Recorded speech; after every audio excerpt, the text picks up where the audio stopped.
Hi, Anjum. Lovely to see you. How are you doing today? Hi, Mary. I'm well. How are you? I'm good, thank you. We are looking so Christmassy, aren't we? We are. We are ready to go. Oh, absolutely. Anjum, tell me a little bit about your journey through homeopathy. How did you discover homeopathy in the first place?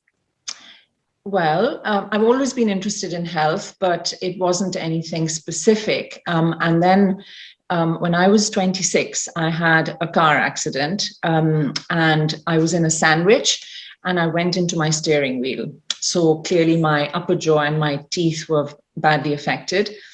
A dentist rescued me and brought my gum back. And after that, I went to see the dentist, and there was nothing they could do. They just said, your teeth will never be the same again, and your jaws will always be very weak. I then went away. I went to India for 6 months, and my father-in-law was an amateur homeopath. He gave me something. I can't remember to this day what it was. I'm guessing what it was, but whatever it was, I came back 6 months later to my dentist, and he was absolutely amazed because he was not expecting to see my teeth as strong as they were. I've had very little problems with them since then. I'm guessing that I was given arnica, obvious remedy, therefore my favorite remedy. But yes, that was my starting point. My goodness, was that, how did that happen?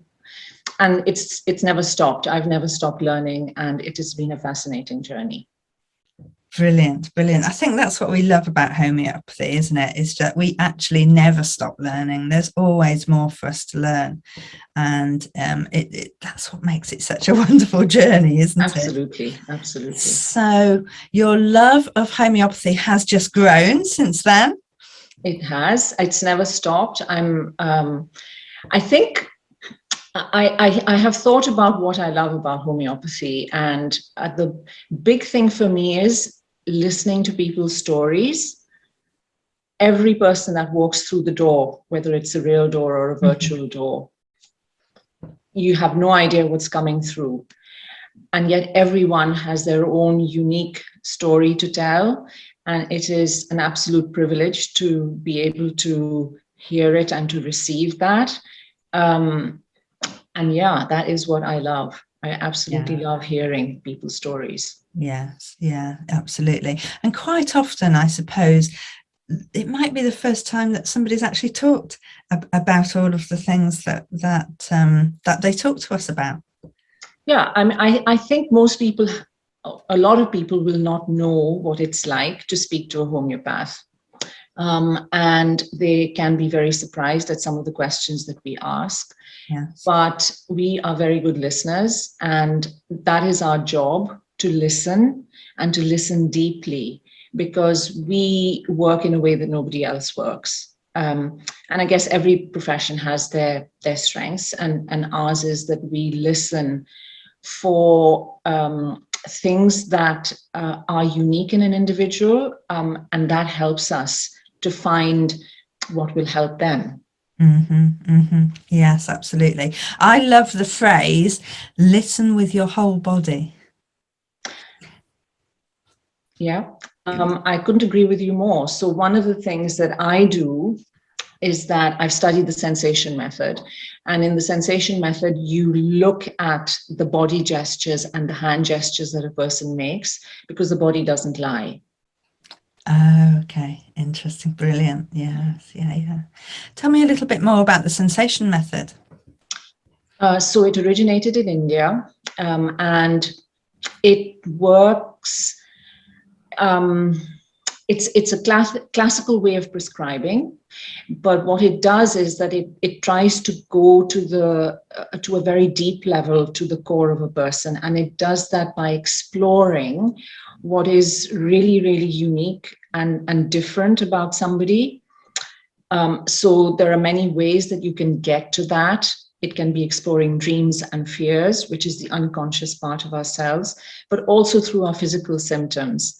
And you try and take that to a deep level, which can then direct you to whether the person might need a plant remedy, an animal remedy or a mineral remedy. So it helps you to focus your direction much more succinctly, I think, and find a remedy that way.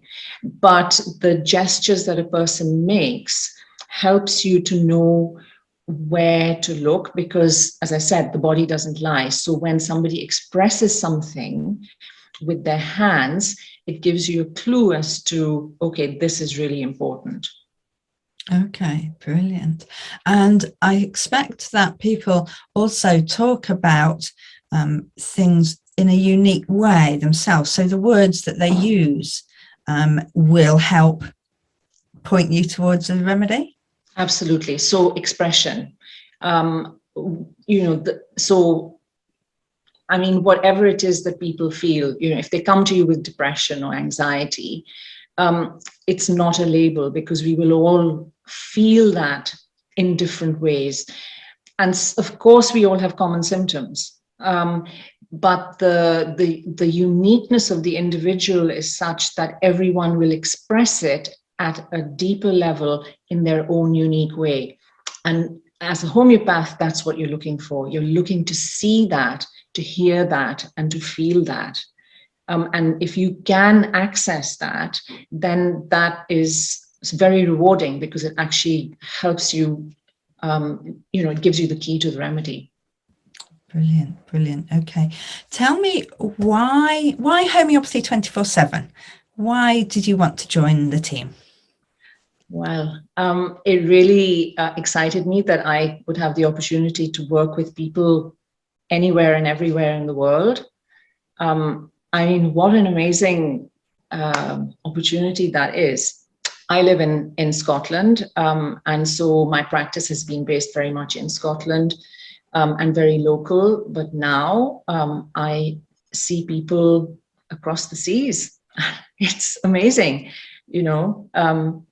yeah, it's fascinating to be able to do that, and to be able to provide this service both at an acute level and at for longer term problems is just an opportunity that I've never had before. No, it has been wonderful, hasn't it, to meet people from around the world and get to know other people's cultures and lives and of course, especially at this time with the different things happening around the world, it has helped us feel more united, hasn't it? Yeah, as a population. Absolutely, the connection with other people. Yeah. At least you can have it this way. It's not ideal, but the connection is there, and that's so important for everybody to feel connected with others. I agree. Tell me about the study that you are doing. Okay, so my study is on recurrent infections in the ear, nose, and throat. So it is very specific to recurrent infections, but I have noticed in Ask a Homeopath that there are quite a few people who bring that up in either their questions or in their comments. And I thought that it's a good place for homeopathy to help with, because homeopathy is very useful in raising people's immunity levels and in building resilience. And one can do that in lots of different spheres, but we can't do everything. So for me, the focus has been on ENT. And that is what I'm doing. I've started the study already, but more people are welcome. Brilliant, brilliant. It is a subject that's very close to my heart, because I had my tonsils out at the age of 4, and very quick my parents were to whisk me into hospital and take me away for 3 days. And then I had so many problems afterwards with allergies and things like that. So obviously strep throat, tonsillitis, ear infections, chronic sinusitis, that sort of thing. Absolutely. Those are the sorts of things that I'll be helping with in the study. Perfect, perfect. So we can put your website up around this so that people can find your study, find out what you're doing, and see if you have got any spaces left. And your website, remind us what that's called. It is www.aram-homeopathy.co.uk. Perfect, perfect. And you can find the study details on homeopathy247.com website as well. So if you have got any questions and you'd like to ask Anjum or join the study, you will see Anjum's link on there as well. So it's been lovely to talk to you this morning, Anjum. Thank you so much for coming on. Thank you, Mary. Thanks for giving me the opportunity to talk to you and answer the questions that you asked me. Perfect. Thank you.